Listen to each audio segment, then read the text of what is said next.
Olá, queridos! Estamos aqui mais uma vez para compartilhar com vocês a palavra de Deus.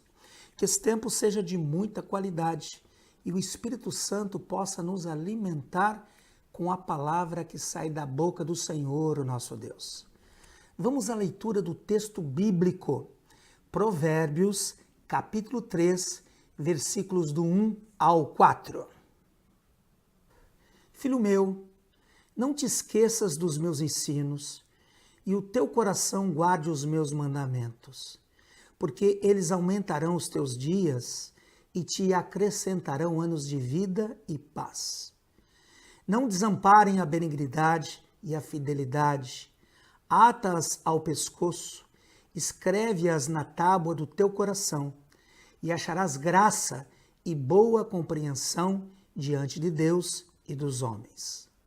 O capítulo 3 de Provérbios fala sobre as recompensas da sabedoria. A vida é cheia de desafios. E quando temos uma postura correta frente às exigências da vida, certamente seremos poupados de muitas complicações. É fato que muitas pessoas, por falta de entendimento, acabam dificultando a caminhada. Muitos problemas poderiam ser evitados se elas tivessem um comportamento adequado. Mas, infelizmente, por não saber agir, muitos trazem pesos desnecessários sobre si mesmos. Salomão diz que, além de aprendermos, não podemos nos esquecer dos ensinos da sabedoria, pois desse modo os nossos dias serão aumentados e nos serão acrescentados anos de vida e de paz. E assim acharemos graça e boa compreensão diante de Deus e dos homens. Eu separei 5 aspectos que envolvem a vida que, se agirmos corretamente em cada uma dessas áreas, consequentemente, nós teremos uma vida de qualidade. Vejamos então cada um deles. O primeiro aspecto é a nossa autoestima. Muitas pessoas são injustas com elas mesmas, não se dão o devido valor e por isso vivem presas a uma autoimagem negativa. Tornam-se medrosas, improdutivas, pois acham que são incapazes de fazer alguma coisa de valor. Ninguém pode ser feliz se não souber se relacionar consigo mesmo. Reconhecer as nossas limitações e colocá-las diante de Deus é o que se deve fazer ao invés de se entregar à autopunição. Eu conheço pessoas que foram criadas num ambiente sem amor, debaixo de exigências que nunca poderiam ser alcançadas e tornaram-se severas com elas mesmas. Desenvolveram uma dificuldade enorme de se aceitarem. São críticas ferrenhas das suas próprias ações e não conseguem acreditar que são capazes de fazer algo que seja digno de louvor. Entenda que essa exigência exagerada gera autoconceito depreciativo. Jesus disse que devemos amar ao nosso próximo como a nós mesmos. Amar a si mesmo, na medida correta, sem nenhum narcisismo, é muito saudável. Reconhecer que podemos ser úteis nas mãos de Deus é necessário. Ainda que sejamos limitados em muitas questões da vida, o amor de Deus nos capacita a realizarmos feitos que alegram o coração do Pai. Compreenda que essas realizações são importantes para a nossa própria alma, são fundamentais para a construção de uma autoestima equilibrada. Sendo assim, a sabedoria nos ensina que a autoestima é a atitude correta comigo mesmo. Outro aspecto da nossa vida que devemos considerar é o amor. O amor é a minha atitude correta com os outros. Envolve os meus relacionamentos. O amor é o que me leva a me relacionar corretamente com as pessoas. Quando amamos, não beneficiamos somente aqueles que recebem o nosso amor, mas também beneficiamos a nós mesmos. Nossos sentimentos são protegidos pela decisão de amar. Essa é uma das razões pela qual Jesus nos ordenou a amar o próximo. Viver em uma atmosfera de amor produz saúde emocional. Por outro lado, quando não amamos, somos tomados por sentimentos negativos que corroem a alma. Não podemos fazer do nosso coração uma lata de lixo. Por isso, a sabedoria divina nos mostra que amar é fundamental. Veja que Jesus disse que devemos amar os nossos inimigos, fazer o bem aos que nos odeiam, abençoar os que nos amaldiçoam, orar por aqueles que nos maltratam. Ficar com raiva dos que nos fazem mal é a reação natural da natureza humana. Mas entenda isso, quando permitimos que a nossa natureza carnal nos comande, a nossa alma será intoxicada com esses sentimentos nocivos e ficaremos presos nesta armadilha. Por isso Jesus propõe o caminho inverso, revolucionário e libertador. Um comportamento que desarma o espírito da revanche, capaz de entregar a túnica depois que lhe tiram a capa. Uma ação que aos olhos humanos até parece ser de um derrotado, mas que de fato faz com que a alma seja cada vez mais livre e saudável. Em terceiro lugar, está a fé. A fé é a minha atitude correta com Deus. Romanos 1,17 diz que o justo viverá por fé. E 1 João 5,4 diz que tudo que é nascido de Deus vence o mundo. E esta é a vitória que vence o mundo, a nossa fé. Perceba que tudo isto deve estar além do mundo dos sentimentos.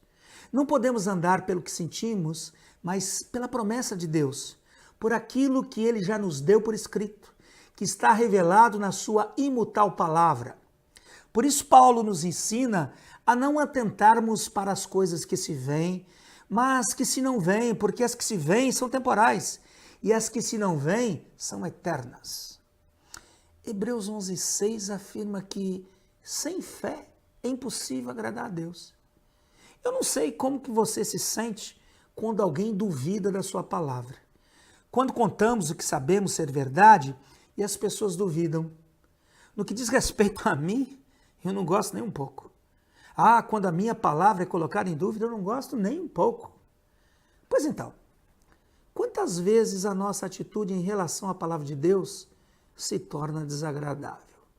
Quantas vezes os nossos sentimentos se sobrepõem a ela? Quantas vezes, mesmo sem admitirmos explicitamente, as nossas ações demonstram que, de fato, não confiamos nela como Deus espera? Não há como manter um relacionamento com Deus que possa ser reconhecido como de qualidade sem que nos aproximemos dele com total confiança. Desse modo, alimente a sua fé diariamente. É por meio dela que o justo se mantém de pé. O quarto aspecto que a sabedoria nos ensina a valorizar é a esperança. A esperança é a nossa atitude correta com o futuro. Ela é o combustível que renova o nosso ânimo, que combate o pessimismo, que por vezes tenta nos assaltar e impedir que avancemos. Obviamente, a esperança está relacionada com aquilo que ainda não aconteceu. E o que ainda não aconteceu é o nosso futuro. Um coração esperançoso gera expectativa, revela o novo, mostra que algo de bom vai acontecer. A esperança alimenta o otimismo, nos faz ver o futuro de modo positivo. Quantas pessoas empurram a vida com a barriga sem esperança de mudança, sem vislumbrar um amanhã diferente? A esperança nos leva a sonhar, nos faz propor metas, a traçar novos caminhos, oxigena a alma, acaba com o marasmo que dominou a vida de tanta gente. Sem esperança, não construiremos algo melhor. Sem esperança, como podemos pensar no futuro? A esperança produz confiança, a certeza de que o nosso futuro será sempre melhor do que o nosso presente. A esperança nos faz levantar da cadeira, nos desperta para o trabalho, nos enche de disposição para começarmos agora a construir um futuro cheio de realizações. Portanto, viva o presente, mas olhe para o futuro com esperança. O melhor ainda virá. O quinto aspecto que a sabedoria trata é o nosso passado. E o perdão é a atitude correta de nos relacionarmos com aquilo que passou. O perdão é a atitude mais inteligente que o ser humano pode tomar, porque ele libera o passado e não compromete o futuro. A esperança está ligada ao que não passou.